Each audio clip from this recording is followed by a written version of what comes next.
Hi, How you doing? I'm doing just fine, but All right. So, what was post World War One like for you? for me, it was nothing for me because I was just a young woman at the time. Yeah. And So, what I did was I worked on some of the things that they did for the war. yeah, okay. And I understand your father was also in World War One, Yes, he was. and you mind explaining what he did? He was in very short time, Hmm. and he didn't stay with it. He was retired from there Okay. because of health purposes. Hmm. All right. So, I also know your husband was in World War Two. That's correct. I understand that he was a Marine, Yeah, he and was. he was he was an engineer, and Yes, he that's was how he in the started. Third Engineer Battalion. Oh yeah, okay. Um, do you would he ever talk about what he did? He did not talk about it at all, although he had the after effects from it. Yeah. So you But don't. he didn't talk about it, not even to his buddies. When he'd get a visit from one of his friends, they would laugh and carry on about some funny thing that had happened, but not anything that was pertinent. And so he wouldn't talk about anything that happened during the war. That. No, I do know that he was in the islands. He was in Iwo Jima, Yeah. and he was in Chichijima. Yeah.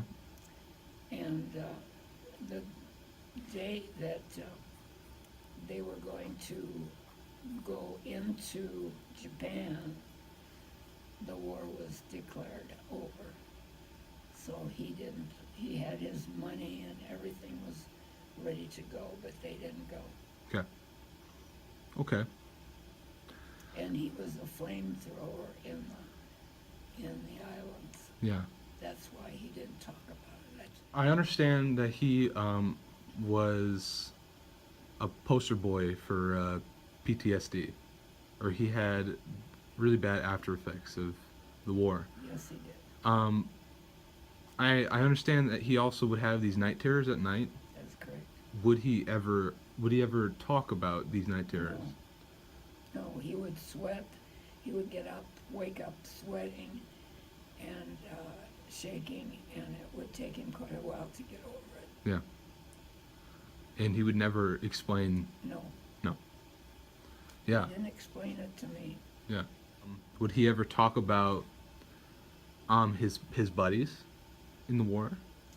The one thing I remember that he told me about when he was having one of these was that he had to step over his friend and couldn't help him on a bridge that they were marching, when they were marching, and he was still alive, but he died. Mm-hmm.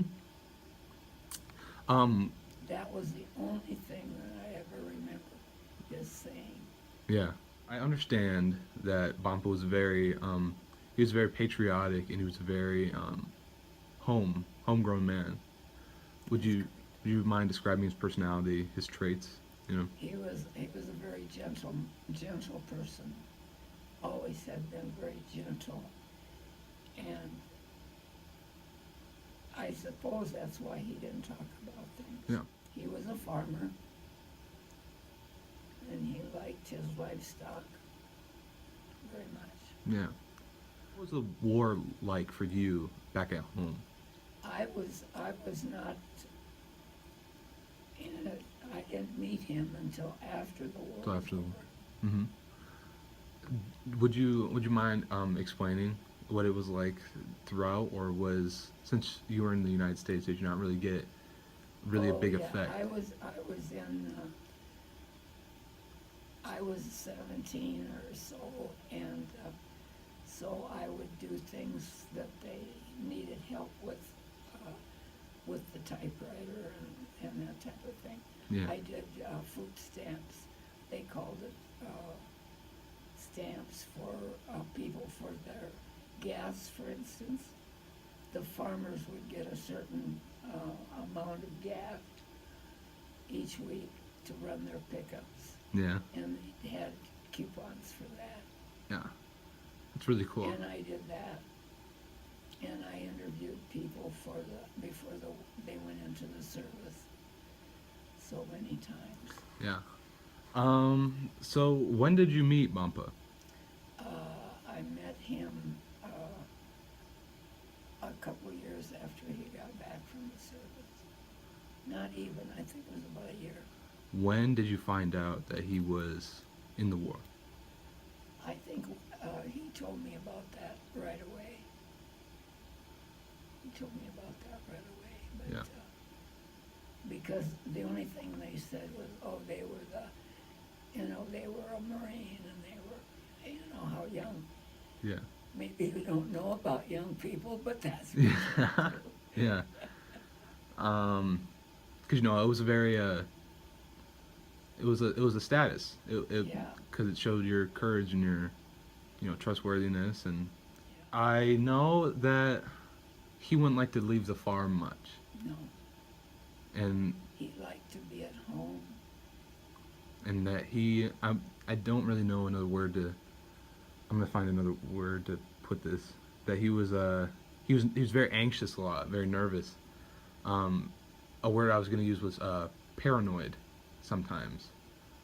And when I interviewed Grandma Lynn about when she was gonna go to Europe and how he was furious about that, or he was scared, more not furious, but why do you think that is? Well, I don't think he wanted his children or anybody to be away from him. Yeah. I think he wanted them near him, so he could look at them and know that they were there. Yeah. I know that he was never a very like aggressive individual, but I know I've been told that he had a very rough anger due to the the effects of after the war. Would you like to comment on that? Well, if he saw something that he thought was not for the good, he would get angry, yes. Because I'm his legacy still lives today in my family in our family of how patriotic he was, Yes. and how he'd kneel to the side of a flag and cry, because that was what he fought for. He cried a lot. Yeah. It seemed unusual for a big strapping man Yeah. to cry, but he did it often. Well, because he was he was a big guy. Yeah. I want to hear. I know that he was very prejudiced against Japanese and African American culture, and I know why. But would you like to comment on that for? Yeah, when he was in the service and they were going across,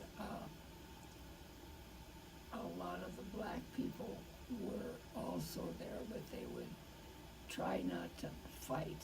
They would try to hide.